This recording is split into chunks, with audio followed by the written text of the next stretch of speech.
Malayalam thriller movies లవర్స్కు ఓ good news. 3 నెలల తర్వాత ఓ mystery thriller cinema ఓటీటీలోకి వస్తుంది.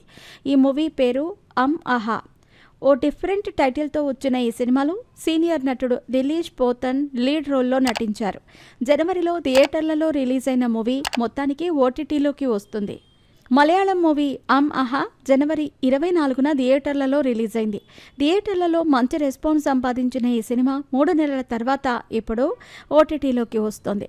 ఏప్రిల్ 18 నుంచి సన్ నెక్స్ట్ ఓటీటీ స్ట్రీమింగ్ చేయనుంది. మలయాళ సీనియర్ నటుడు దిలీష్ పోతన్ లీడ్ రోల్లో నటించిన సినిమా ఇది. ఇందులో జాఫర్ ఇడుక్కి, దేవదర్శిని కూడా కీలక పాత్రలు పోషించారు. ఈ మూవీ ఓటీటీలో మలయాళం ఆడియోలోనే అందుబాటులోకి రానుంది.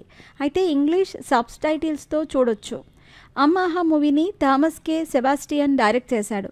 ఇందులో దిలీష్ పోతన్, జాఫర్ ఇడుక్కితో పాటు దేవదర్శిని, మీరా వాసుదేవ్, టీజీ రవి, మాలా పార్వతి, శృతి జయన్, అలెన్సియర్ లోపేజ్ లాంటి వాళ్ళు కూడా నటించారు.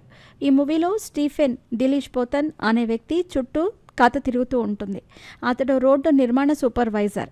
తన పనిలో భాగంగా కవంత అనే ఓ కొండ ప్రాంతంలోని గ్రామానికి వెళతాడు. అక్కడ అతనికి ఓ మహిళ అంటే దేవదర్శిని, ఆమె మనవరాలు పరిచయం అవుతారు. వాళ్ళ గురించి మరింత తెలుసుకోవటానికి అతడు ప్రయత్నిస్తాడు.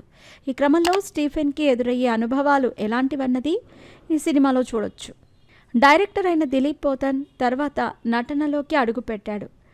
ఫాహద్ ఫాజల్ నటించిన జోజీ లాంటి థ్రిల్లర్ సినిమాను డైరెక్ట్ చేసిన అతడు తర్వాత తలవన్, మాలిక్, జోసెఫ్, ట్రాన్స్ లాంటి సినిమాల్లోనూ నటించాడు. ఈ సినిమాలన్నీ ప్రస్తుతం వివిధ ఓటీటీ ప్లాట్ఫామ్స్లో స్ట్రీమింగ్ అవుతున్నాయి.